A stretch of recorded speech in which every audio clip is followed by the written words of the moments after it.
Bismillahirrahmanirrahim. Saudara-saudariku dimanapun berada, nasab adalah sesuatu yang sangat mulia untuk kita semua.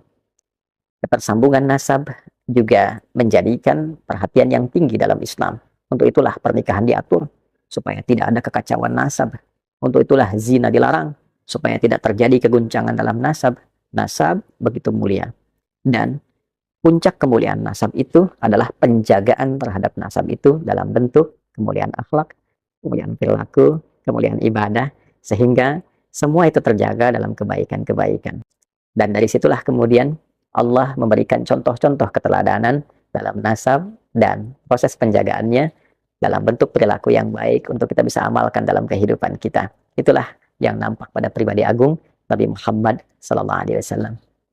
Alhamdulillah, dalam perjalanan setiap masa sampai dengan kini, kita mendapati keadaan diri kita semua tersambung dalam nasab yang mulia, yaitu ke Nabi Adam alaihissalam.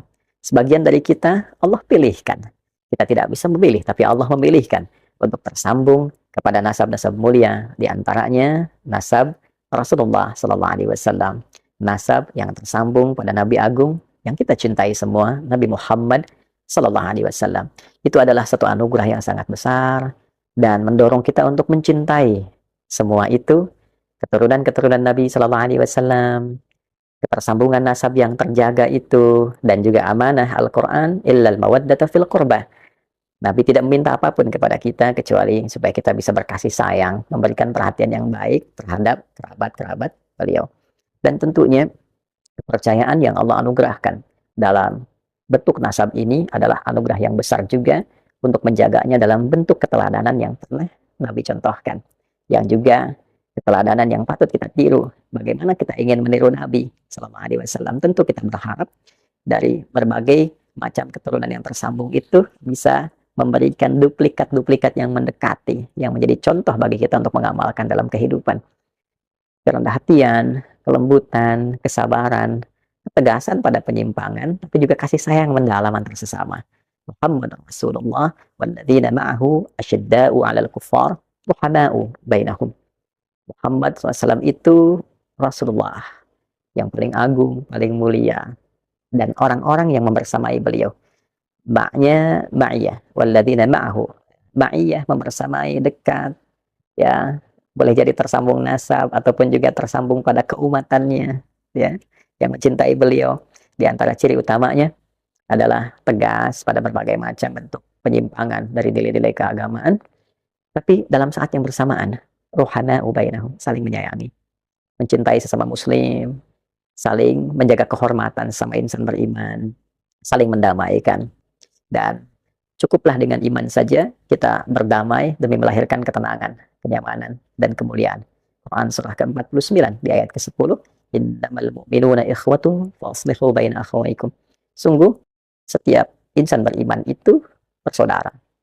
Bahkan menggunakan adatul hasri, innama. Ya, cukuplah orang beriman itu menjadi punya hubungan saudara karena imannya. Di atas berbagai macam runtutan nasab itu yang tersambung kepada Nabi Adam alaihissalam, ternyata ada satu tali asih yang harus diasah untuk saling mengasuh, yaitu tali iman. Habdu minallah. Dan dengan iman itulah kita menjadi bersaudara. Wa asbahtum bi ni'matihi ikhwana. Dengan nikmat Allah, nikmat iman itu kita bersaudara. Karena itulah bila terjadi satu perbedaan pendapat atau bahkan memicu perselisihan, perdebatan, dan di antara keelokan insan beriman itu adalah menghadirkan sifat islah, menghadirkan kedamaian yang menyatukan, menghadirkan satu bentuk perbaikan yang mempersaudarakan.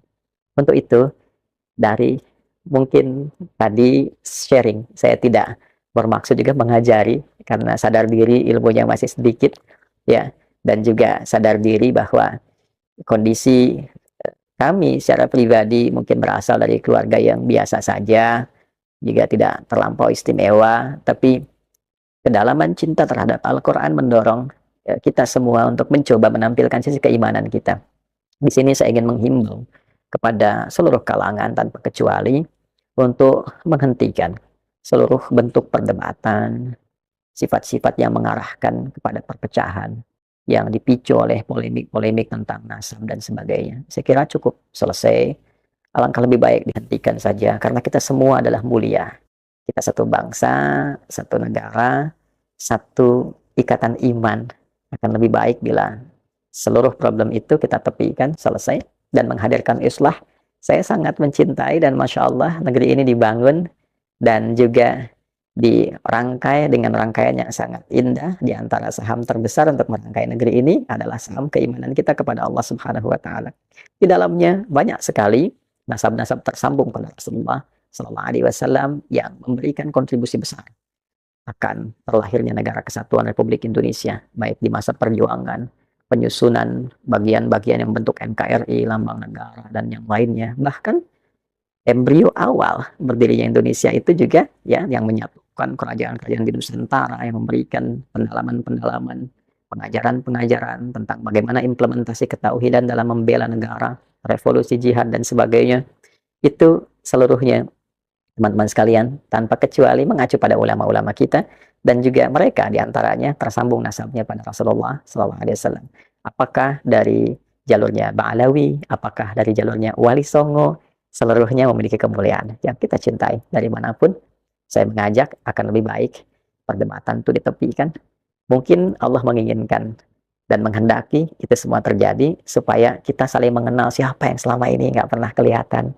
Dari yang nasabnya Wali Songo, yang tersambung juga pada jalur-jalur kepada Nabi Sallallahu Alaihi Wasallam, ataupun juga dari Ba'alawi yang belum diketahui, ternyata banyak ulama-ulamanya yang meneduhkan, yang punya kitab-kitab yang disyarah juga oleh ulama-ulama kita. Saya harap ini adalah satu potensi untuk menyatukan, bukan memecah belah. Kita punya persoalan yang banyak sekarang harus kita hadapi. Persoalan keumatan, tentang judi online, tentang pinjol, keresahan di masyarakat. Saya kira tidak perlu kita tambah lagi dengan banyaknya polemik-polemik yang tidak penting untuk hadir, sehingga menghambat kemajuan, kecerahan, dan juga ketentraman yang selama ini kita harapkan. Kalau setiap guru hanya membuat ataupun dibuat konten oleh orang lain dengan menghadirkan banyak perdebatan seperti itu, maka apa yang didapatkan oleh umatnya? Saya mohon maaf bila ditemukan kata-kata yang tidak tepat. Mohon dianggap sebagai sesuatu yang bisa diperbaiki, tidak ada maksud lain dari apa yang kami sampaikan. Saya kira semoga Allah Subhanahu wa Ta'ala merahmati kita, merahmati negeri kita, dan menyatukan kita dalam kebaikan untuk membangun negeri ini bersama-sama. Mencintai negeri ini dan menjadikan itu sebagai ibadah terbaik kita, sebagai bekal pulang kembali pada Allah Subhanahu wa Ta'ala. Sekali lagi, hentikan polemik nasab, hadirkan sifat islah di antara kita, dan mari kita rekatkan ukhuwah yang dengan perekatan itu kita bangun bangsa kita untuk maju bersama di era yang tidak mudah ini dengan tantangan yang beragam. Orang sudah sampai ke titik yang tinggi untuk menjemput masa depan. Maka saatnya kita membangun islah sebagai pondasi berbangsa, bernegara, berketuhanan yang Maha Esa untuk melahirkan perilaku kemanusiaan yang beradab dan diawali dengan persatuan Indonesia demi mewujudkan kerakyatan yang dipimpin oleh hikmat kebijaksanaan dalam permusyawaratan perwakilan dan terwujudlah keadilan sosial bagi seluruh rakyat Indonesia. Adi Hidayat. Assalamualaikum warahmatullahi wabarakatuh.